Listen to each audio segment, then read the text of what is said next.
Hello दोस्तों, नमस्कार। स्वागत है आपका अपनी यूट्यूब चैनल एग्जाम वॉरियर अड्डा पर।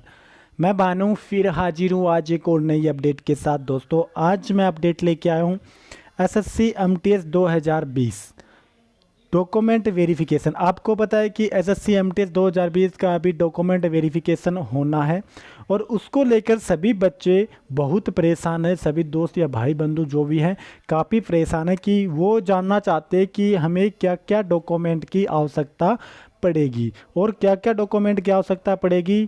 मतलब जो आपका कास्ट सर्टिफिकेट हो गया, जैसे मतलब कैटेगरी वाइज सर्टिफिकेट हो गया, जनरल कैटेगरी को क्या चाहिए, ईडब्ल्यूएस को, एससी एसटी ओबीसी, इन सभी कैटेगरियों को क्या क्या डॉक्यूमेंट चाहिए। इसके अलावा जो आपकी सर्टिफिकेट है उनकी की जो वैधता है कितनी है। इनके अलावा यदि आपके नेम में, फादर नेम में, मदर नेम में, आपके नेम के स्पेलिंग में, आपके एड्रेस में कुछ भी गलती है तो दोस्तों उन सभी सवालों का उत्तर लेकर मैं आपके सामने हाजिर हो चुका हूं इस वीडियो के अंदर। तो जानेंगे पूरी डिटेल। सबसे पहले हम देख लेते हैं कि जो आपके डॉक्यूमेंट्स है क्या क्या रिक्वायरमेंट है, मतलब क्या क्या डॉक्यूमेंट चाहिए। दोस्तों आपको सबसे पहले मैं ये दिखा देता हूं। तो मैं लिख के लाया हूं दोस्तों, यहाँ पे देखिए। सबसे पहले ये देखिए आपको क्या क्या डॉक्यूमेंट चाहिए।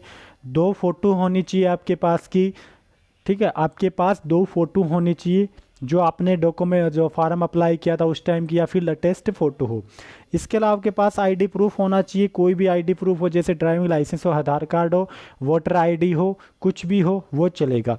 इसके अलावा दोस्तों आपके पास क्या होना चाहिए, 10वीं की मार्कशीट होनी चाहिए और 12वीं की मार्कशीट भी होनी चाहिए।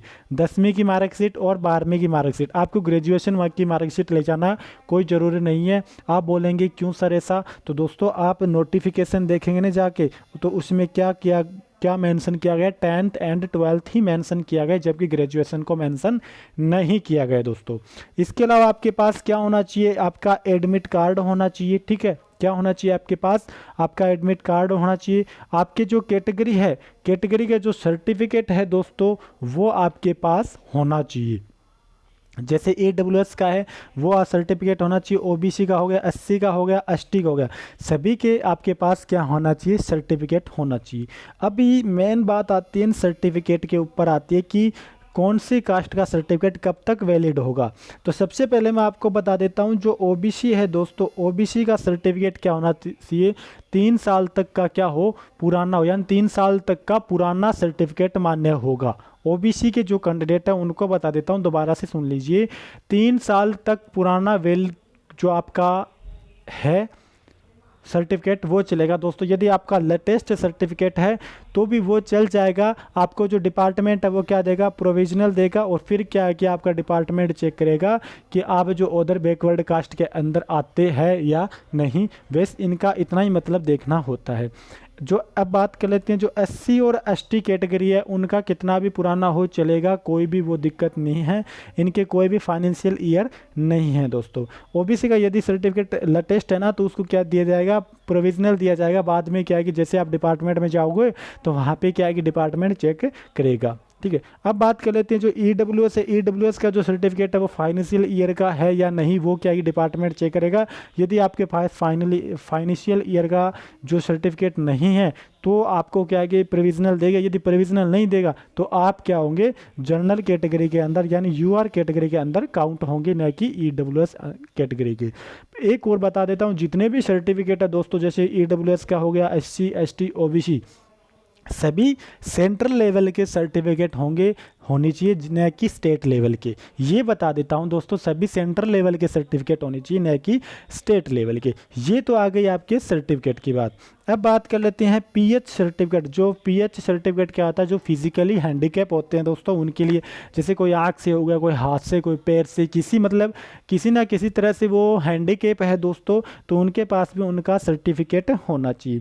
फिर आती है बात एक्स सर्विस मैन की, कि एक्स सर्विस मैन का जो सर्टिफिकेट है वो क्या होगा। तो दोस्तों एक्स सर्विस मैन का जो सर्टिफिकेट है ना, उसके लिए आपके पास एनओसी होना चाहिए, ठीक है। एनओसी होना चाहिए, वो आपको दिखाना होगा। इसके अलावा आपका डिमोन होने मतलब डिमोन होना चाहिए, जब आपको डिस्चार्ज किया जाता है उस टाइम का आपको बना के दिया जाता है, वो भी आपके लिए एक अनिवार्य रहेगा दोस्तों। तो ये सभी डॉक्यूमेंट है जो आपको क्या है कि एसएससी एमटीएस 2020 के डीवी के दौरान चाहिए। और एक और बता देता हूँ, जो 2021 वाले भी है वो भी ध्यान रख ले दोस्तों, सेम डॉक्यूमेंट चाहेंगे। अपनी जो तैयारी है, जिनको लग रहा है कि मेरा सिलेक्शन लगभग हो जाएगा, तो दोस्तों वे डॉक्यूमेंट का ये सेट तैयार रखें। इसके अलावा सभी की दोस्तों, सभी को आपको ओरिजिनल डॉक्यूमेंट तो साथ में लेके ही जाने हैं हर हाल में। इसके अलावा आपके पास क्या होना चाहिए दोस्तों, इनकी फोटोकॉपी भी होना चाहिए, दो सेट इनका फोटोकॉपी भी होना चाहिए सभी डॉक्यूमेंट्स का।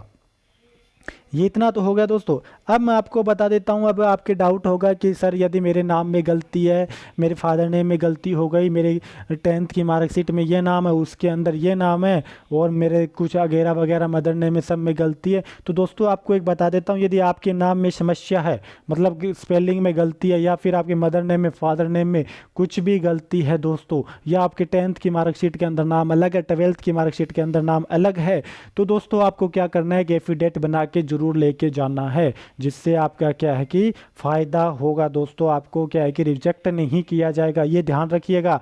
जिस चीज़ में आपके नाम में फादर नेम, मदर नेम किसी में भी मिस्टेक है, तो आपको क्या चाहिए दोस्तों, एफिडेविट बना के लेके जाना होगा, तो आपके लिए बहुत ही फ़ायदेमंद होगा। तो ये जो डॉक्यूमेंट है दोस्तों, ये बहुत इंपॉर्टेंट डॉक्यूमेंट है। ये आपको सभी डॉक्यूमेंट लेके जाने हैं डीवी के दौरान, जब भी आपको बुलाया जाएगा। डीवी के मैं बता चुका हूँ कब से होने वाले हैं आपके, इससे पहले वीडियो के अंदर। तो दोस्तों ये डॉक्यूमेंट है जो आपके लिए बहुत इंपॉर्टेंट है। इन डॉक्यूमेंट का सेट आप सभी तैयार रखें दोस्तों।